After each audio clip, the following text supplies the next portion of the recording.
Well, it's time to engage. Moods are front and center. Enter the stage. Mind, body, and spirit to try synergy. Ask, not like Kennedy. Feel the energy. Jump as you live. Try to give all positive. So, our lady miss here, right? Do you think you've ever been in an abusive relationship? Yeah, I don't think. I know that I was, but it took me a while to realize that I was. Okay, I'll come back to you, so hold that thought. Emmanuel, do you think you've ever been in an abusive relationship? Yes, I have. Phil? Yep. Do you think you've ever been in an abusive relationship? Yes, I have. Wow, right. Do I think I've ever been in an abusive? I was about to ask Okay, just to set the tone, because right now we have 2 men, 2 women, so I just want to balance it. Do I think I've ever been in an abusive relationship? I don't know. I don't know. I don't know whether it was abuse. I don't know whether it was love. So we're here to shift that narrative. What counts as abuse? I don't know. Abusive relationship. Nah, don't think I have, Right. So you don't know. So it's because that was in between. I think you're where I am, because when I ask myself that question, I don't know. Because I'm gonna say no. Okay. Cool. All right. We still. I've got a question for you, Matza. Okay. Because you said that you're not sure if you've been in an abusive relationship. Now, after this conversation, that I know it's putting you on the spot a little bit, but I like that. After this conversation and what you've heard, has anything changed there? Do you feel you now have a better understanding? Definitely. And I can say that I have been in an abusive relationship in the past, because of some of the things that I've heard, mainly again psychological issues, and these are things that I knew, but I never took time to reflect. But as you were speaking, I was like, oh my God, I remember this in 1999, you know what I mean? And then over the years it has an impact, because I was going in all these other relationships that I was in without actually realizing, and maybe I could have actually caused harm to other people. Like a knife cutting through the bull, tame the strife of life with no type of hype. Don't like, take a hike or roll the dice, grab the mic, connect like Skype. No need to save face, it's a safe space conducive to mental fitness, wellness inclusive. Chasing nirvana, elusive. Instead, shed the abusive pattern. Real like the rings of Saturn. Full circle, Muta's in purple, royalty regal. She's killing you with kindness, it's almost illegal. So my people, life is up and down like a seesaw. Calito, fly away high like an eagle. Watch the leaves grow. Once my flow is flawless, then it's finito. So it wasn't until it was physical that I realized that I had been in a mentally abusive relationship for a very long time. When he got physical and I called the police, they handed me a little leaflet that spoke about, abuse is not just physical. So it was only up until you received a leaflet when you realized you were in an abusive relationship. Yeah, because you would just think that it was like, that they just care, or that's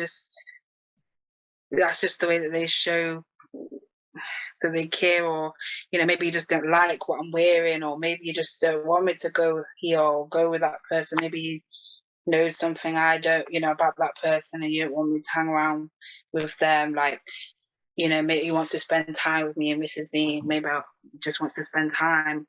And just simple things like that. But I didn't see the control that he was having, and the friends that I was losing then around me, and people I was losing around me. So yeah. Okay, so it's true. Okay, so that it was more Because there's a difference between physical abuse and psychological abuse. Yeah. Right, we'll talk about that one. So, okay, so it was only up until you received a leaflet. What Up prompted? until when he was physical, when he got, Oh, when he was physical. me, then okay, then I realized, okay, you're being abusive. But I didn't realize that it was even psychological abuse until I received a leaflet that explained what psychological abuse actually is, and then that's when. That's a good point, because this is where I'm driving to. It's only when something physically happens to you, sometimes when you realize, oh my God, what have I gotten myself into? So had it not been the fact that he had been physical, you would not have known about the psychological abuse. Right. Yeah. Okay. All right then. Phil, are you there, Phil? Yep, I'm here. Okay, so how do you know you were in an abusive relationship? I think it's when you get to a point where you're disagreeing on a daily basis, you're angry at each other on a daily basis, and you feel like you're trapped, you know? Yeah, I think when you get to that point, you definitely know you're in a relationship with somebody who hasn't got your best interests at heart, and you know you've got the best interests, but it's like you're trapped. It's like you're trapped in a situation, and sometimes there's only one way out of it, is to break up. So yeah. So the biggest factor for you was you felt like you were trapped. Yeah. What defined that? I'll have to refer to a relationship. Obviously, I won't say any names. No like names, that. please. Yeah, of course not. As a person, as Phil, yeah, what makes you think you were trapped? I felt like I was battling against my intentions and what I wanted for the person and for myself in the relationship, between that and what was actually going on. I think when you get in a relationship, there's a clear agreement to develop and for things to get better. And if you're disagreeing all the time and you're not listening to each other, it's clear that you're bumping heads. It's clear that you haven't got each other's interests at heart. So, yeah. But one would argue that in relationships you disagree because we're different people. Yeah, you're supposed to disagree. I think over the years I've learned, you know, I can't sit here and talk like I'm perfect. But I came from a point where I was thinking about myself. I knew what was good for me. I knew what I wanted. I knew what I thought was good for another person. However, that's all driven by me. That's all about me. That's how I started. Obviously, you know, in life, people don't sit you down and say, "Oh, this is how it goes." But I went from being, you know, I think in some ways you can say that it's self-centered and you're thinking about yourself, to understanding there is somebody else in a relationship. There is their goals, their wants, their needs, and you have to learn to get to know that person. Before, you know, personally, I think you have to learn to get to know someone before you can even get into a relationship with them. And I think that's the way I see it now. But yeah, that's how I would certainly answer that. Okay, so for yourself, it was until you felt like you were trapped. Yeah. So okay, I'll come back to that. I'll come back to that one. Emmanuel, how do you know you were in an abusive relationship? Similar to I didn't really realize until after the relationship that it was abusive. But I was in a relationship in which, you know, I did feel trapped in that relationship, but it was a whole other level as well. There was some fear, like I didn't feel safe. Yeah. I actually didn't feel safe sleeping, being unconscious asleep, with my partner, my ex-partner. Right. And then what I didn't realize as well was during that relationship, I was getting isolated. Like family and friends were kind of disappearing, separating, just, yeah, and it wasn't really until afterwards, and I pieced it all together. And I was actually listening to something about coercive controlling relationships. Right. And the narrative then and still very much now was that it's the man that's being coercive and controlling and the woman is the victim. But as I was listening to that, I was identifying a lot with a person who is being in a controlling and coercive relationship.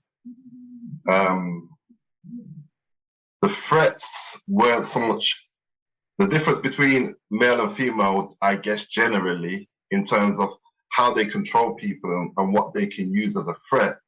For men, obviously, it's physical abuse, but for women, it's things like calling the police, ruining your your reputation, costing you a lot of money, destroying your finances, things like that. Getting between you and your family, between you and your friends, things like that. And yeah, so it was very much after the relationship ended. You realized. Yeah.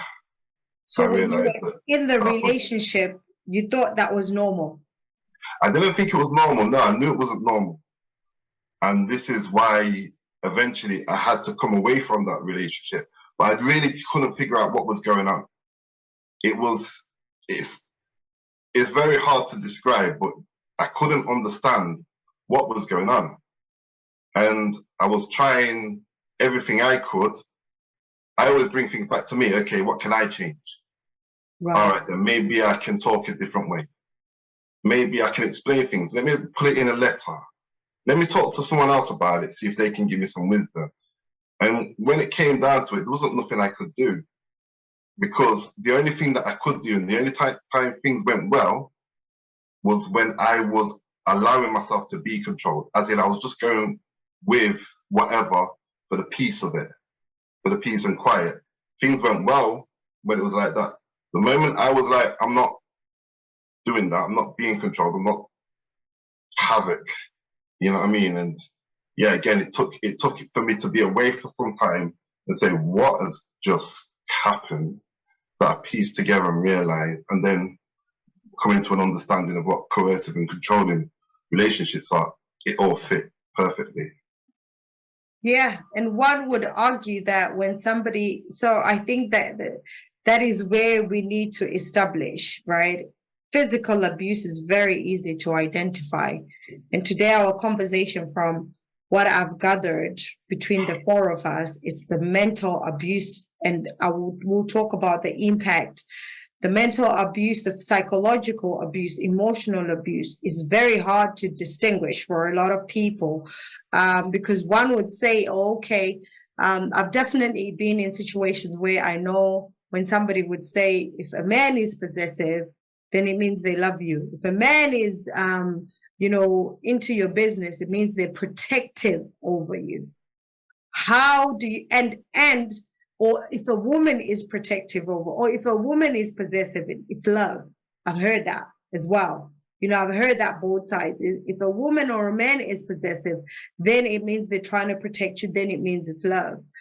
And from what I've gathered from the 3 conversations so far, the element of being controlled is one of the key secondary drivers of what amounts to emotional abuse. Do you agree, Lady M? Yeah, because anyone who wants to control your behaviors or control you and things like that, it's already not healthy. Because the reason why you want to control somebody else and someone else's actions and things like that is because of things that you have inside of you that you haven't, looked at or healed or, healed from. And that's why you feel this need to control everything, because of the unpredictable turnout if you leave them to do their own thing. Right. And when you talk, that's a very good one, that's a very good one, because I always say, a person, for me, even though I'm yet to discover whether I've been in an abusive relationship before or not, for me, what I would like to say is the fact that usually people, from what I'm gathering, sometimes I don't know, we'll ask other people. Do you think that usually people that are abusive is because they've not healed? They've had some form of trauma themselves, or is it just who they are as a person? I think it's a lot to do with the, like you say, you've touched on it already, the controlness and the possession, feeling that.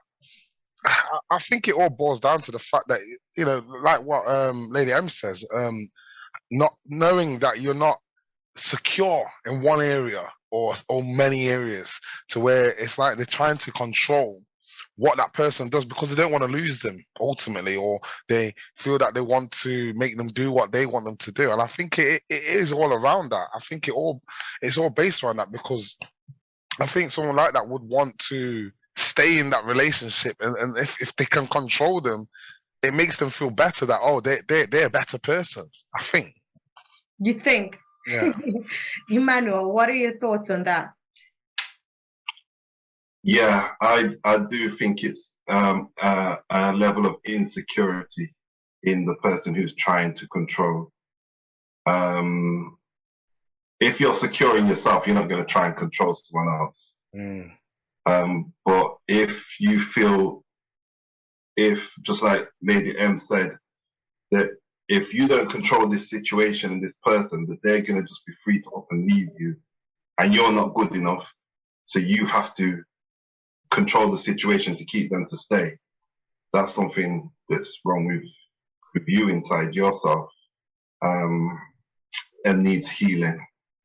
Right. We'll come to the healing later, because we first need to identify the traits of abuse, you know, psychological abuse. I am specifically going to focus on emotional and psychological abuse today, because that's the hardest, and yet that's the one that's hitting a lot of people right now. I've seen people broken. I've seen, you know, men or women broken because mentally they're just not coping because of what the next person has done to them. And isolation, I've heard trapped, isolation, controlling. I'm going to talk about isolation first. Lady M, when you were going through when you were in your abusive relationship, did you feel isolated? So, like, yes and no, because obviously I was with my partner, so we would spend a lot of time together. You know, I had a son from previous, you know, so we would have, you know, family time, and we would do things together. So as much as I was isolated, I didn't really see the isolation, because we were doing things as, you know, in a relationship. We was doing things as a couple, and he, you know, did things like what they would describe as love bombing. He would be, so he wouldn't come across as in like he was controlling what I was wearing, but what he would do is he would slowly like get rid of some of my things and buy me new things and be like, yeah, this, you know what I mean? And it would come across like that.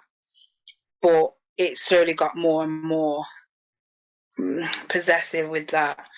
And with cutting out friends and stuff, he would just say certain things about certain people and make me kind of think, oh yeah, maybe they are a bit, you know, and then he would plan something that we would go do. And so because we was doing so much things, I didn't really see the isolation until you come out of that relationship and you see just how much, you know, you kind of neglect your people, or you see how you've looked at them a bit differently because of conversations you've had, or it's hard to like explain. But yeah, like, so I didn't really see the isolation, no, not until afterwards, and then having to try to deal with what just kind of transpired. I had another child as well in that time, and just trying to get my head around what just happened kind of thing. Yeah. And I was pretty much by myself at that point then, because I was isolated, but I wasn't seeing it until I needed someone. Yeah. Powerful. We have Knots Box in the house, and he's saying no, he's not been in an abusive relationship.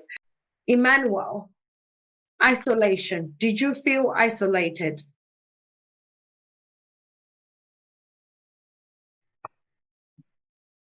You're on mute. Sorry. So yes, it's kind of natural, but something's amiss in your spirit. It's like something's not right here. Can't put a finger on it. And again, it often takes for something dramatic to happen or for a relationship to end and for you to reflect, for you to actually see what's going on. When you're in the midst of it, it's really quite difficult to notice it or spot it unless you've been pre-warned, you got some kind of training or something like that. Right. Phil, Yo. did you feel isolated? In different ways, yeah. I'll have to echo what Emmanuel says. It isn't that I felt alone or anything like that. But certainly isolated in the fact that I wasn't doing what I would normally be doing. My mind was in that situation. So I was isolated in terms of that. And yeah, it does stop you from seeing family. It does stop you from seeing friends. It can stop you from, even going to work, depending on, how things go. So yeah, I definitely would agree that you do feel isolated, when you're in these situations, definitely. Right. Dre, I know you say, you've never been in an abusive relationship, but have you ever been in a relationship where you felt isolated? I'm gonna say no again. Normally, I've said on previous talks, if I'm getting into a relationship, I kind of like manage it myself. I look at the emotions, I look at people's feelings. If I feel like they're not getting out as much, or they're not connecting to their family, or they're just sticking to me like glue or whatever, I try and make them outreach and make them have their spare time, and you know what I mean. So yeah. Right. So I've never really felt isolated because I'm kind of like an outgoing person anyway. So I'm always out meeting my family and wishing out and whatnot. So not in a relationship, no. I've never been isolated. I'll watch them. I'll watch their emotions and stuff. So if I see them down or they're in on a Saturday night or a Friday night, I'll be like, oh, why don't you shout one of your friends? Why don't you go out and party? Oh, I don't want to leave you. No. You should go out and enjoy yourself. You know what I mean? So, yeah. Okay. I think that's a kind of like, I've seen other people in these kind of relationships where they've been isolated and stuff like that. But like, when it comes to my relationships, I kind of like monitor other people's relationships and just try and learn from that straight away and try and apply it to my life. So you allow yourself or your partner to just be who they are as themselves. Yeah. Right. I've seen loads of people getting isolated, and I've seen on both sides. Right. Do you want to give an example of what you think you have seen, in case there's somebody out there that is seeing somebody who they think they might be in this position? And you're not sure, because sometimes when it's a bird's eye view, and you're looking upon or you're looking into somebody's relationship and you're thinking to yourself, is this person okay, or am I exaggerating? Because you're not in the relationship. And what happens behind closed doors is really hard to distinguish. How do you identify that somebody looks isolated? Isolated. It's where they're just trying to. Well, I had a friend that he always just wanted to please his missus. So his missus would say something like, oh, you go out too much. So now he stops going out. Oh, we need more money. So he starts working more. Oh, you're never at home. So he quits his job and now he stays at home. You know what I mean? Because he's always chasing to please and make sure his family home is right and in order. He's isolating himself because he's forgetting about who he actually is and what he actually does. Right. You know what I mean? He likes to go out and socialize with friends. He likes to work. He likes to, be around family. But because he's trying to get his household in order, make sure that everyone's happy, including his other half, he's isolating himself. You know what I mean? So yeah, even a couple of times I've gone around here, popped up and said, "Oh, yo, let's just go out." You know what I mean? Let's go out. If he doesn't want. How do you know it's isolation? Because you're on the outside. What if that person just chooses to say, I want to put my family first? How can you? Yeah, it's put your family first, but like again, it's release of stress and energy. Sometimes even when you're around your family, you should still just have a little time to yourself, just to, you know what I mean, release. Like we said on the last chat, sometimes when you something builds up, it's good just to have let your hair down or relax. It's not not thinking about your family first. Thank you. Yeah, I think it's really difficult to really know that if you haven't been through it. Right. Because just like Mariah said and myself, it's not until sometime later you even realize that that's what you've gone through. So someone else probably won't be able to see it. But at the same time, I guess the question you're asking is, you're in the midst of it, you don't realize, could somebody else identify it? Yeah. I think to answer that, if I may, what I would say is, if you have a family member, a friend that you're close with, and they got with somebody 6 months ago or a year ago, and in that time you found that there's conflict between you and that person, it would be good to look and say, okay then, how did that happen? Or you haven't seen them for the past 4 months, it's not like them, you know. What I would say is, look back and say, okay, what happened? When did we drift apart and why? Did we have a blowout? What was the blowout about? Did they just stop calling me and I just thought, you know what, they're not calling me, so I won't call them? If that's the case, try calling them and saying, how's things? Is everything all right? Do you want to come for a coffee? Whatever. And just watch the situation. It wouldn't do any good to accuse. It wouldn't do any good to speculate, but just, what's our relationship like? Because I've noticed since they've gotten with this person, now it could genuinely be they're with this person, they're having the time of their life, and they're just really not focusing on anything else for this moment, and they'll get back to you. But if that's the case, and there's someone else you know as well, another family member that's fallen out with them, and you know, if you start to see a bit of a pattern, then maybe it's worth thinking about, could it be that that person has something to do with this? Right. Because what I found in hindsight is, you know, I would fall out with one of my daughters stopped talking to me, and the root of that was this person. Friends started to look at me different and be a bit weird with me, and they were only the friends that were connected to this person. Friends that I had that wasn't connected to this person were still cool with me, but friends that I had that was connected to this person were being weird with me. Right. And things like that. So I started to notice that the root of all my fallouts and relationships that had floated apart in the time we were together circled around this person. And again, that was one of the things that made me identify that it wasn't a coincidence and that there was something going on here that was a bit more sinister. Right. Okay.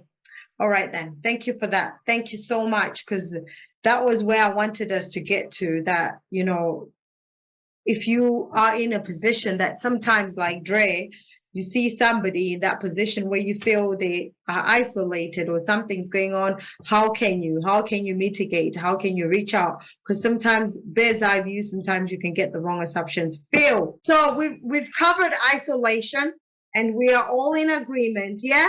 Yeah. Yay? That isolation is one of the things, one of the red flags you need to look into. Definitely. Yeah? I would just caution there. I would say it's an amber flag, because on its own, okay. Yeah, all right. I would say these things come together. So okay, so we'll put it in amber. We're all in agreement. Yay? Yeah. All right then. So the other one that came up was trapped, feeling trapped. Feeling trapped. I know you tapped into it a little bit. So when you talk about feeling trapped, is it you're talking about the fact that you're not yourself? You're trying to please the other person. What is that? Yeah. And I was gonna say off the back of isolation, but it's about dedication as well. I think when you're dedicated to make, to get the best outcome in a relationship or for things to go better for someone else, when I was in the situation I was in, I didn't want to abandon the person in the situation that they was in. I felt if I did walk away, things will get worse and I would feel that it was my fault. So I think, sometimes dedication, commitment and dedication, but sometimes, that could be used to your detriment as well. It's a grey area. I mean, me particularly, I went as far as getting engaged, so my levels of dedication were definitely there. And it's very difficult when you're dedicated and you're in a situation that it isn't really catered for you, or there's no thought for what you're putting in. So yeah, I would certainly think dedication, commitment is one of the reasons why why you be in that situation. Definitely. Okay, we'll come back to trap then. Let's go with the flow with dedication because it came up. So we'll come back to being trapped. Yeah, of course. So I listened to something yesterday on TikTok where it says if you are in a relationship and you're always the one calling, the one chasing, the one prompting, you're usually the one that's vulnerable in a relationship.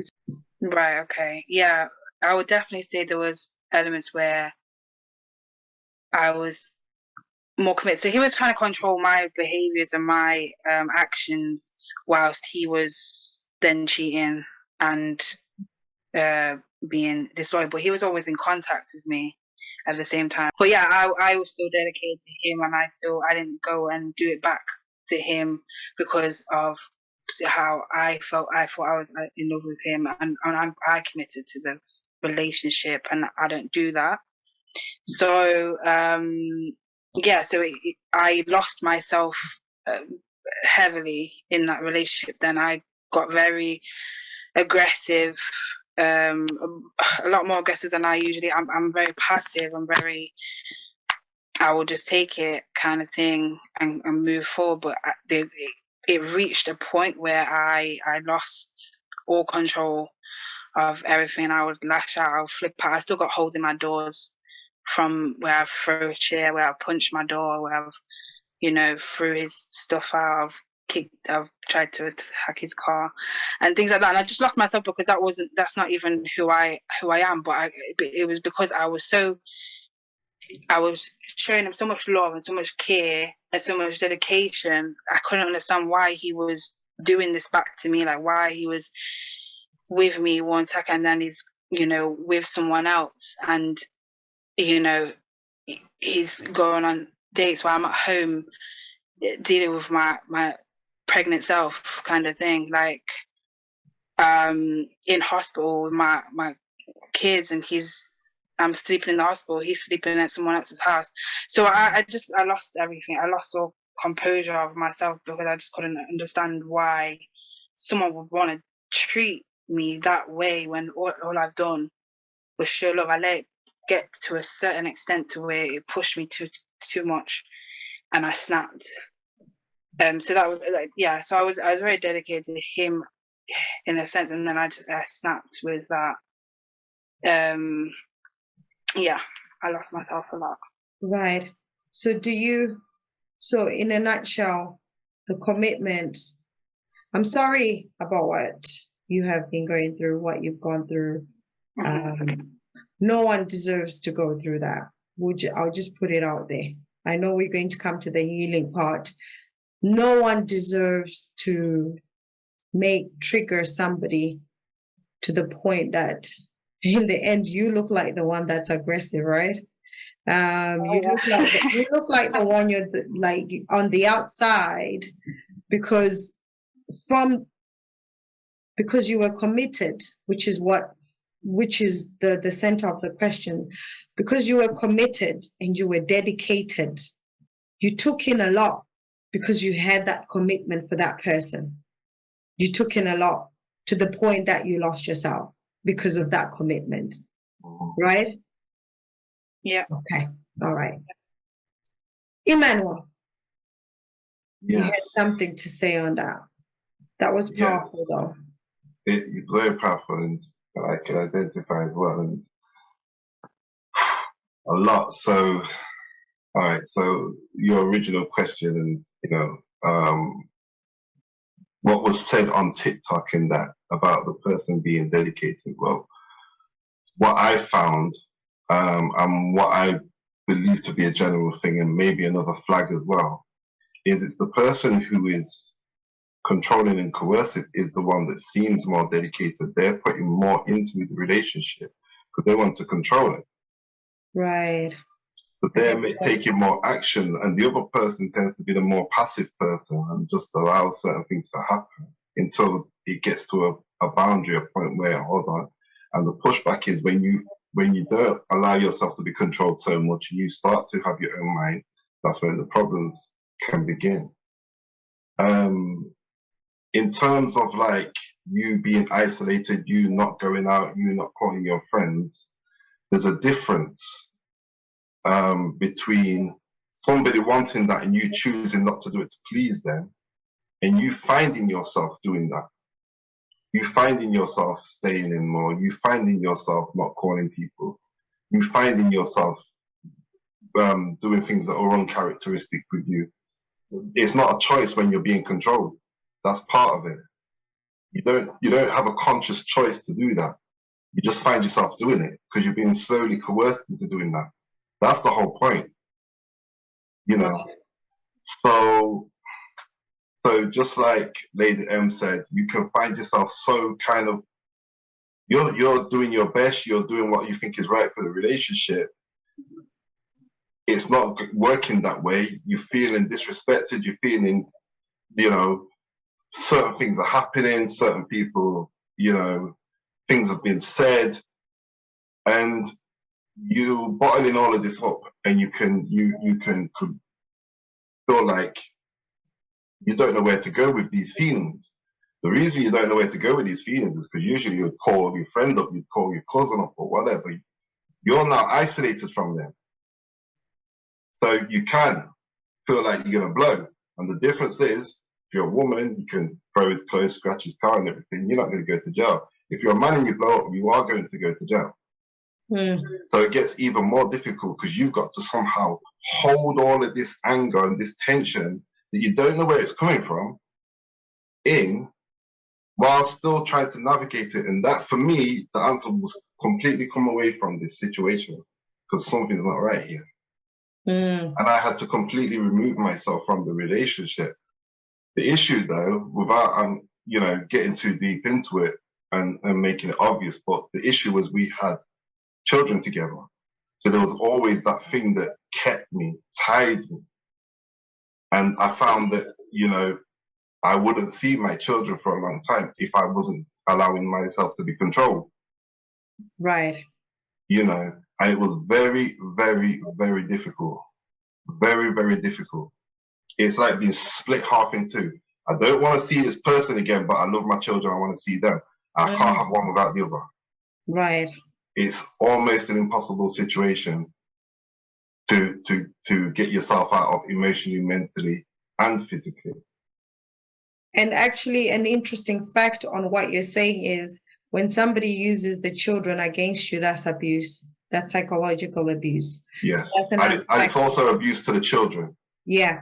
So let's get that clear, because that seems to be a big thing, or you won't get to see. And with part of the stuff we do, a shift in your mindset, the support that we're providing, a lot of the cases, a lot of fathers are being deprived from seeing their children, or their children are being used against them as a weapon to control somebody's behavior.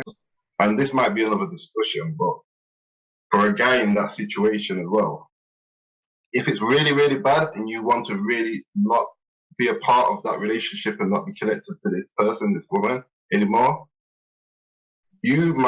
some guys go through the hell of being split in two by seeing their children and having to deal with the stuff.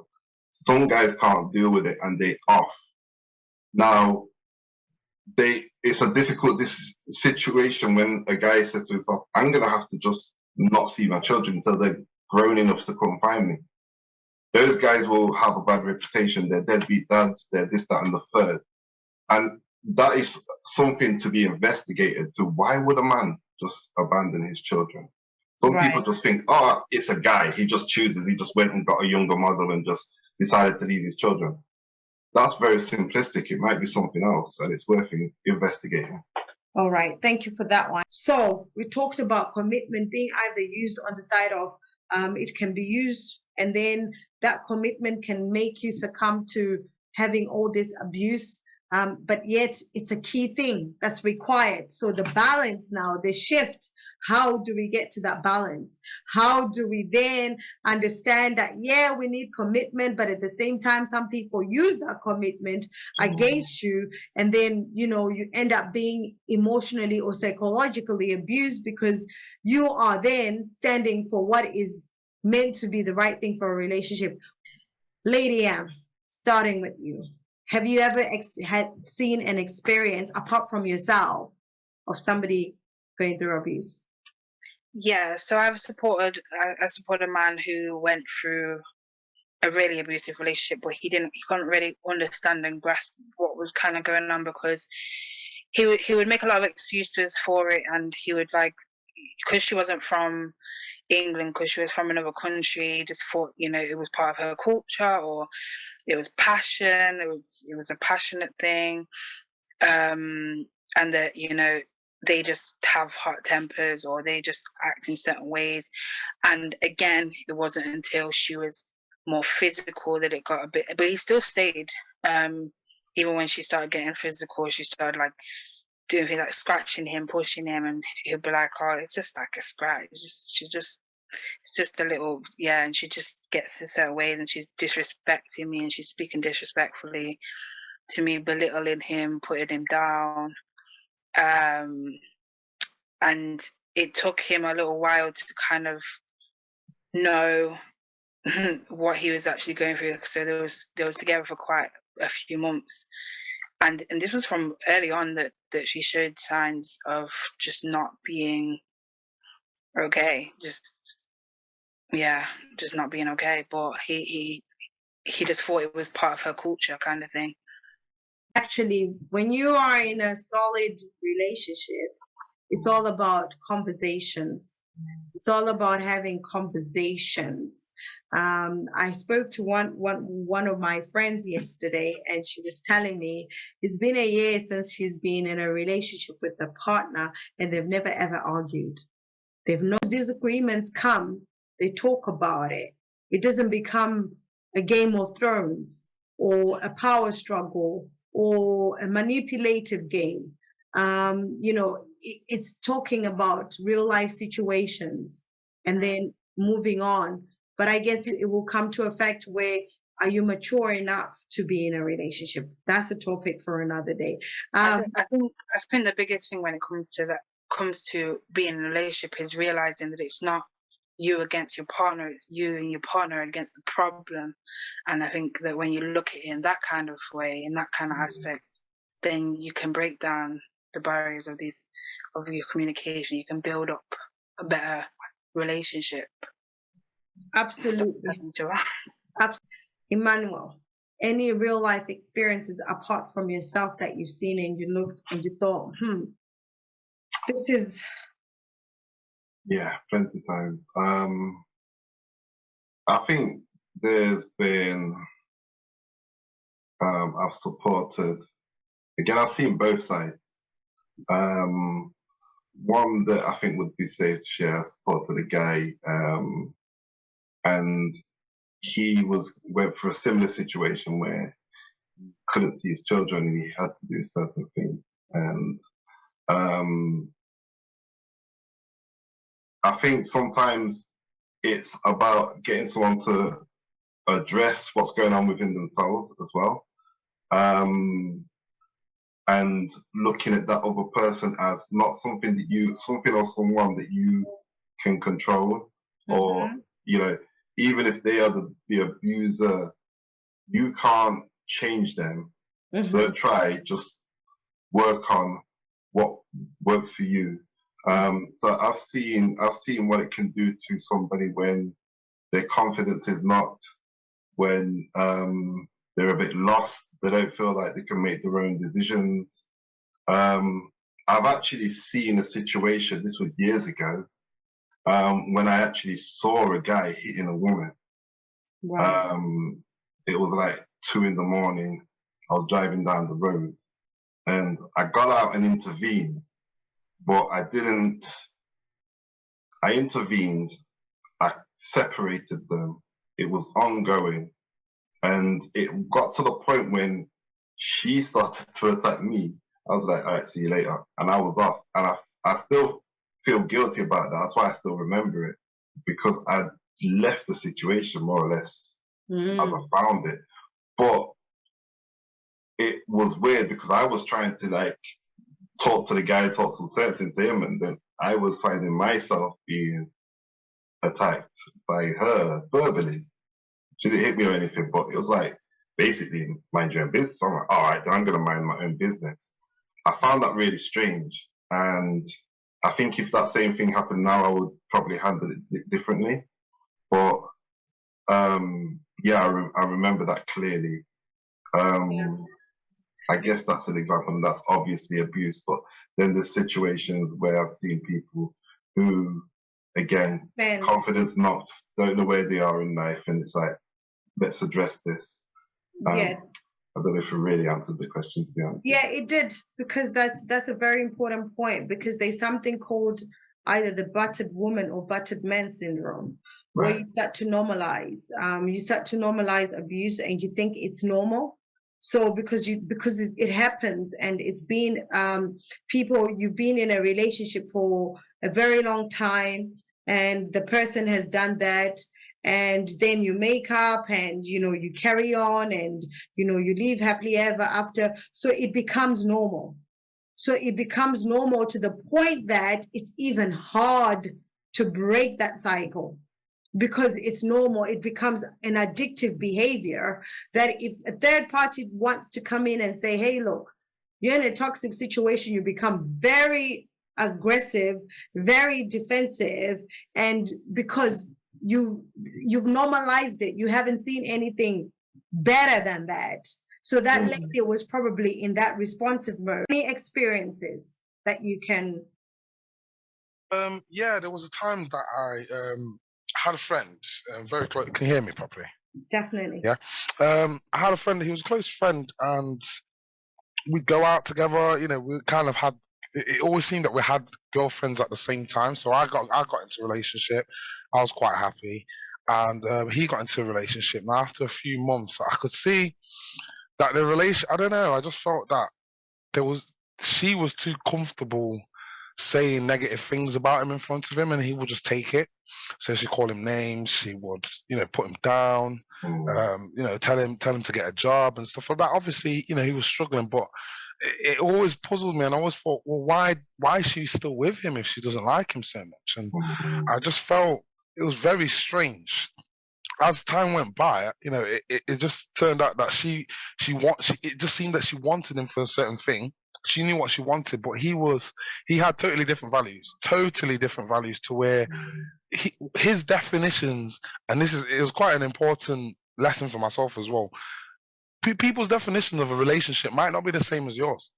People's definition of a boyfriend or girlfriend or wife or husband might not be the same as yours. Because I could see him, I think people have touched on it, and I've heard it in a few stories before that, the dedication, you're doing this and you're doing so much, and what you believe the relationship and the family is so much more than the other person. And it was clear that this girl thought that he was there to cater for her, to buy her things, take her out, which obviously that is a part of a relationship, in an equal relationship. But I kind of, I didn't ever question it or say it because I'm his friend, I'm there to support him. But I always questioned what did she ever do for him? And it just seemed that he was giving. So they did break up eventually. I think it got to a point where she was inviting people round to the house when he was paying rent and he was out. And he just wasn't having any of it. But yeah, it taught me a lot about the different levels of value, and I think it's a word I wanted to touch on later on. But the value, how you value yourself and how you value other people, and what your expectations are. What are your expectations in a relationship? So yeah, that was my example anyway. Word. And there's a word that popped up to me, or Dre, I was just about to ask him a question and it's just popped off. That is word, because there's a word that popped up to me when you were saying that there's something called narcissistic relationships, which are now very common, and they're narcissistic people. And a lot of times when you look into the narcissistic traits, Hard word. Yeah, the traits of people, you start to realize, and I encourage people to read a lot on that, because that's a topic for another day. But if you read a lot of that, it will identify to you, and definitely if somebody is narcissistic, they are an abuser. I want to move into the impact and the shift it's had, and then so that we can come to the value, right? Valuing yourself as a person. But I want to look into the impact abuse has had and the healing, how you managed to heal out of that. Lady M. So just when you guys were talking as well, like something came into my mind about that I read, is that a lot of people, they talk about, you know, going through the abuse and, you know, how they dealt with it and etc., but no one speaks about the healthy relationship that happens after you've been in an abusive relationship. Now, personally, I haven't actually gotten to be in a proper relationship since all of that happening. I think that it's really kind of, as much as I've dealt with it with myself, I still don't feel like I'm in a place where I want to be with someone else just yet, because I still feel like there's still too much, there's still a lot of things, you know, to still heal from, because it caused a lot of damage and it continued to cause damage. Even though we haven't been together for 7 years, we do have a child, and there's been things over the years where he's still got under my skin, where he's still got to me, and you know, and I'm still in the process of doing a lot of things even in that situation. There's obviously I'm going to speak about it here, but there is a lot still happening in the background with this same situation. So I still haven't moved forward completely. And now, regards to healing myself personally, when we finished our relationship, I was so destroyed that I literally had to go to church to save myself, because I was going to commit suicide. I was gonna kill myself, and it was God's voice that told me to go back to church, because I was literally drunk on a wall, staring at pills, ready to take them, and I heard a voice in my head say, "Why don't you go back to your church and why don't you listen to what they're saying?" And I had a little argument with my head. I know that sounds crazy, but that was reality for me, because I was done. I was looking at adoption agencies for my children. I was done. I was so done. So I had to go back to church in that time, and that's how I found my healing. Was I was speaking with the pastors' wives, and it was just so nice to speak to people who there was no judgment. They didn't know me from before. They didn't know whatever I came as I was, and I spilled it all out. I had a close friend in the church, because I was struggling as a mother. I didn't want to be a mom anymore. I couldn't raise my kids anymore. I didn't feel like I could raise them. I didn't feel like I was good enough for them. I felt like I'd kind of I've done it again kind of thing. It was it was a lot. And it was through, you know, talking, basically getting counselling, pretty much. That's how it was. It was pretty much free counselling at church, and finding my faith and finding God. And that is what brought me through them times. That is literally all I can say, is what brought me through. There was nothing else. And that included a lot of then self-searching, looking into myself, reflection, you know, praying for him as well, because I had to forgive him. I had to really forgive a lot of things, because it was causing more damage inside myself. So I started off praying for him, and I started off praying for him in a kind of a slack way, like, oh yeah, okay, God, bless him, and whatever. But I was doing it sincerely in the sense of I was being sincere with God. Like, I don't want to pray for him. I'm praying for him, but I feel like this is what I'm supposed to do, and I need to do it to forgive him. And I don't know whether I can forgive him. I don't know where I'm going to forgive him, but I'm going to pray for him anyway. But I don't really want to pray for him at all. I wish he would fall into a pit, you know what I mean? But yeah, so I'm still healing, just because it wasn't an open and shut relationship. We had a child, we was involved in things like that, and things have dragged out through the years that I'm finally putting a stop to at this point, but things have dragged out up until now. So I haven't really had time to I won't say I've fully healed. I definitely would say I'm still in the transition of healing. I'm still healing myself. I'm still working on every day becoming a better person and being a better, woman. And yeah, still. Lady M, I take a minute to just bow down to you, like, and let's have a moment of appreciation for Lady M, man. That's powerful. It is one of the most inspirational stories I've heard, because you're keeping it real. And this is the real deal, because that is the struggle. Because a lot of times we tell ourselves, yes, I've got control. Yes, I got this. Yes, forget them. I got this. I'm going to prove it to them. I'm going to show them that life is so much better. And here you are saying 7 years later, you're still in healing. And that is the trauma of what psychological abuse does. Okay, what was the impact the abuse had on you and the healing? The impact and the healing. So the impact, knocked my confidence right out the park. Zero confidence. Didn't trust myself. Didn't think I could make the right decision, because it was my decisions that got me there in that situation. I didn't trust my friends and family anymore, because this is a bit, this was my thinking. I'm just going to say it, even though it's not probably the right thinking. But the way I saw it at that time is they also allowed themselves to be manipulated and to be separated from me quite easily. And I thought, they listened to stuff and didn't come to me with it. And so that affected my trust with them also. And it's affected my trust full stop. After you've been in an abusive relationship, you can't just jump into another relationship unless there's something really damaged, seriously damaged, which people do. But if you recognize what it is and what it was, you can't just jump into another relationship. You're more skeptical, especially if it's coercive and controlling, because then someone else comes to you and they're really nice and they're really helpful and they're really polite and pleasant.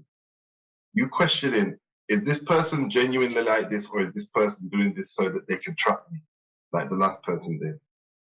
So it affected me in the way as I've had, some really great women come my way and could be in a relationship with them. And I've been super skeptical, because I don't want to find myself in that situation again. So it can get really complicated. It can make things complicated in the future. And again, as well, being a father and having children in that situation, it meant a tethering of contact for a time.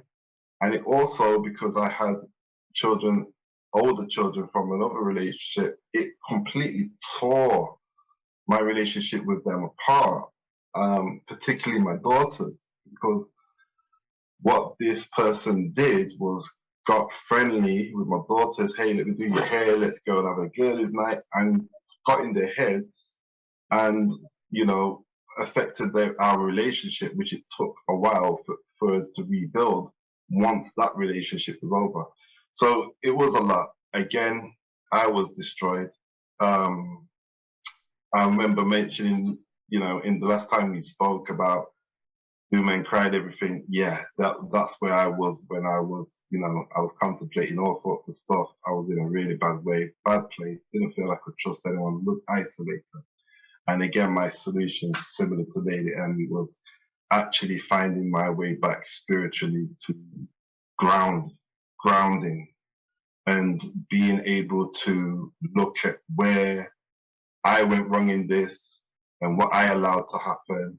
And then one thing that what I realized out of all of this is that, life's not a movie. In movies, you have your goodie and your baddie, and the baddie's always bad. The baddie's a baddie. Everything they do is bad because they're the baddie in the movie. But actually, sometimes somebody could be bad because they're damaged, they're hurt, they've had something happen to them at some point in their past. And so I was able to get to a place of forgiveness, which is very, very, very hard. And I was able to get to a place where I started to look at them as potentially a victim as well, and a damaged person. To say hurt people hurt people. So I was able to do that, and it's an ongoing process. So I did forgive, but then I still find myself in a place where that hurt and that anger still, I feel it. But it's good for you to do that. You have to. Forgiveness is very, very, very important. But don't be forgiving the day after you've just been slapped up and you forgive him. No, that's not how it works. No, end that situation. If you're a female in an abuse, or a male, and someone's physically abusing you, for example, you don't just forgive them the next day because they said sorry. You remove yourself away from that situation and work on healing yourself, and in time forgive them. Yeah? I wanted to make that distinction, and it's the same, it's a slower process if it's a coercive relationship, because everything's slower. You get coerced slowly, you realize slowly, come out of it slowly, and the weight of it is a lot slower to forgive, maybe, I don't know, because I haven't been in both situations. So just, I know I've gone on a bit. In terms of healing and coming out of it, boundaries. If you have your, you have children together and you have to have some kind of contact with this person, then you have to have very, very clear boundaries. Very clear boundaries. And I'll give you an example. For me, when handing over the children, either receiving them or giving them back, I stopped going into her house. I wouldn't go into her house. I would stop at her door. And even further than that, before I would stop at the gate to make it very clear, we're not together. I'm not just walking in your house. I'm staying here. The children can walk down the path to me. You can stay at the door. The children can walk down the path to me. I don't want any contact with you. And the same, if she was to come to mine, same thing. I would respectfully ask, just drop them at the gate. They can come and come into my home. And it even got to a point where I would, she would drop the children at school on a Friday, and I would pick them up from school, so that I didn't have to have any contact, because it's not simple. It's not, I'm a man, she's a woman, and if she wanted to, when I used to go to her house and pick up my children, there was times when she would be flirting with me. I would be interested or not, and I just thought, I'm going to cut this situation out. I'm going to have it so that can't happen, because I know where it can lead to. Yeah. Little me is thinking, yeah, I know where it can lead to, but big me is thinking, yeah, I know where it can lead to, and I don't want that anymore. So I had to, you have to have very clear boundaries. Boundaries. So anyway, I think I've talked enough. No, that's fine. That is hilarious. And boundaries, do you know what I liked about that fact, where you acknowledged yourself that even she could have been a victim of the domino effect of what has caused, the root cause could end up being the victim, because in what happens with us, human instinct is, when we're in that situation where we're threatened, we retaliate as self-defense. And in self-defense, sometimes if you're not conscious, if you don't have that spiritual awakening or that consciousness in your mind, you end up being just as bad as that person. Phil, the impact abuse had on you and the healing. The impact. I mean, because my level of dedication was quite big, it affected me quite badly, actually. I mean, obviously, I introduced this person to my family, my children to them, my friends. I even got to a point where I was helping them get a better job, and so people at work would know her and stuff like that. So yeah, it was quite, the impact was quite vast, to be honest, and I think that's exactly what helped me to realize, how bad things were. Yeah, it was quite deep. Losing friends, having to cut people off, and what helped me get through it really was I had to go back to my core values and think about why was I in a relationship? Why is this all happening? Because I think it boils down to that point when you are on your own. Sometimes you don't even realize it. Sometimes you're still fighting for the relationship. It takes for those times when you're on your own to actually accept what's going on and actually realize, damn, you love this person and you've tried to do this, you've tried to do that. And like you said, I think I did exactly just that. I looked at the pros and the cons. What's good about this relationship? Why should I fight for it and continue? What's bad about this relationship? Why am I even asking this question? What's happened? And there was just so much that had happened. Even though on the other side, what I wanted and all the positive, it was still worth it, because, and I think that's why people stay in relationships, because they still have a picture that it could work. They still have a picture that things can be okay. They might, turn out all right at the end or whatever.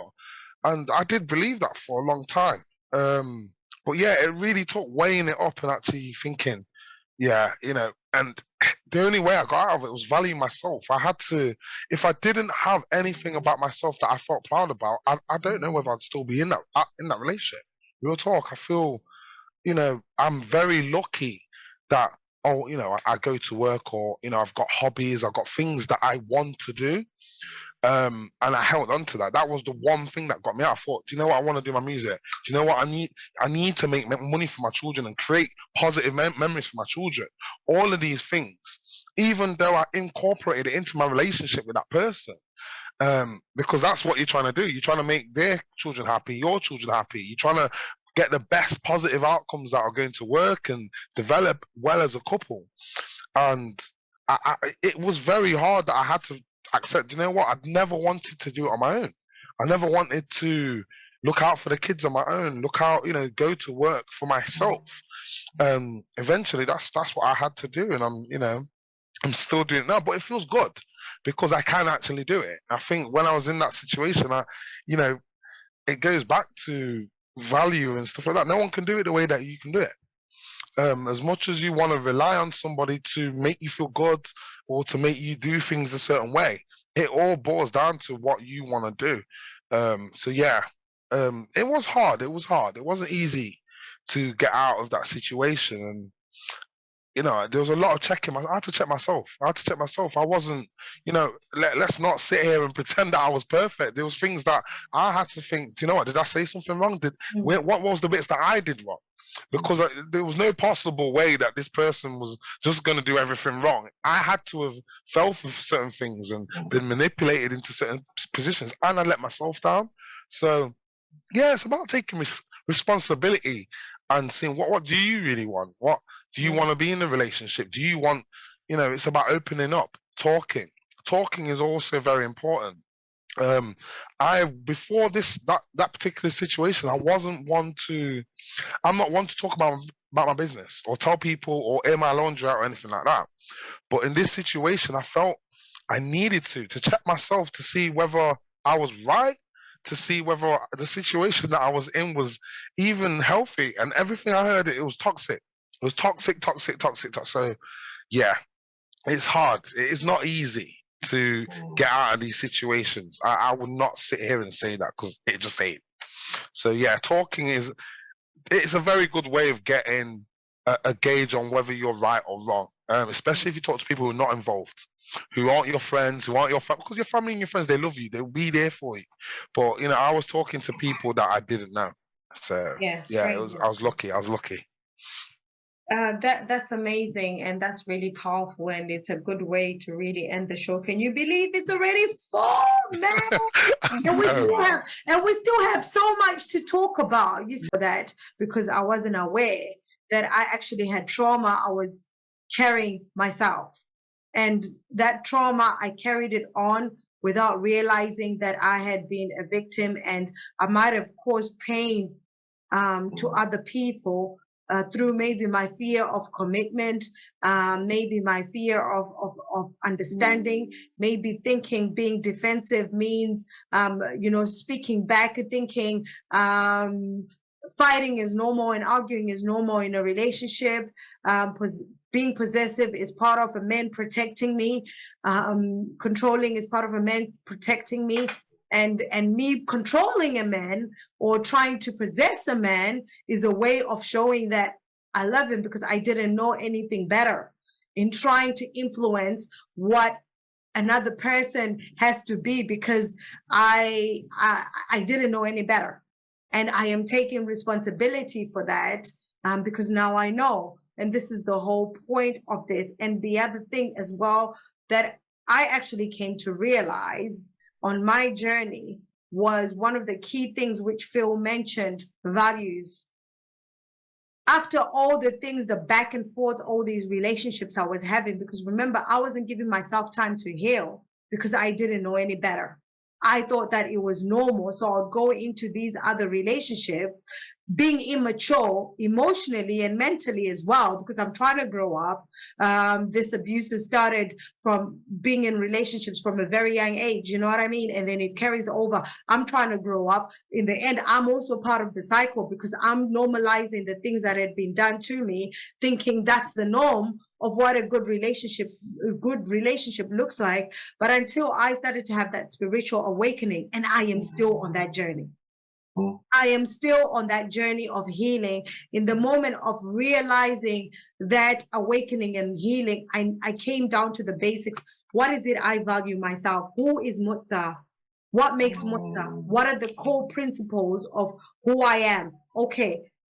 So now I'm in a relationship. Does P or does X have the same values that I have? You know what I mean? Do they have the same values that I have? And if once they compromise my values, I'm out. Yeah. Because now I know better. So that's the core principle of avoiding abuse is you need to take time to know yourself, your principles. Definitely. Every single person has set principles and values of who they are. But a lot of us don't take time to identify what is it that makes us happy? What is it that makes us alive? What is it that makes us tick? What is it that gives us the voice of being, the reason of being? If you don't have that, you have no purpose, you have no point. You go out in the world doing whatever you do with no care because there's no voice of reason. And yet, the fact that you were born and you're part of this path is a reason already.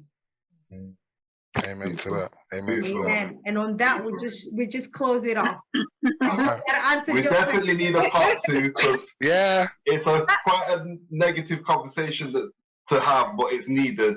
But I think, like you said, exploring what is a good relationship. You know, and how you that's our next find yourself in a place where you can move on from that. I think is another excellent. And also, I think it's about preparing those that have been through these situations to have a better chance at having a new relationship and getting to know themselves and giving them that confidence to say, do you know what? Whether they've been through wrong or not, they know what they want. Back to that word of value, of valuing themselves and knowing what their values are. I think, you know, that's definitely an important part as well. And there are good men and good women out there. Where you are right now, if you are unhappy, do not let that sidetrack you. There is good in the world. There is. There is. So, because that's one of the things that you think there's no point because you have not healed and you put yourself through all these are the different relationships and because you're not healed, so you keep getting the same thing. And even when a good thing comes, you don't recognize it because you're not there. But actually, there is good. And what we always say at Shifting Your Mindset, do good to all men at all times. That's it. And women. Yeah, men as in MAN. MAN. So it includes women. Do good to all humans at all times. Do good to humans. Do good to all humans at all times. There's the Samaritans, Emmanuel. I know, or anybody that knows where people can reach out. Shifting Your Mindset is there, definitely. Samaritans, I know of Shifting Your Mindset. I know of Equation. Anybody else know? And even sometimes, if you are in the UK and you can't talk and things have got physical in the house, if you dial 999 and you can't talk, dial 555. They will ask you to punch 555. 555 will be able to locate you. 55, it will be able to locate where you are. If you are, you can just call 999. Once they recognize, they are trained and they know, once they recognize that you are not in a safe position and you cannot talk, they will ask you to just punch 555 in your phone and the police will be there. I guarantee that. Yeah. I am humbled, guys. Yeah, do you know what? I don't even know how to thank you, because the amount of changes, it might seem like you're on the other side talking, but I know there is one person out there that you've changed their life just by talking, sharing your experience, that inspiration, that healing, from trauma to healing. I love you guys. You're amazing. Oh, thank you. Absolutely Look back, amazing. I have respect for you, and we need more people like you that step up to the cause to serve others to change the world. Love you guys. Sending love. you so much love. Have a great weekend, everybody. Love and peace.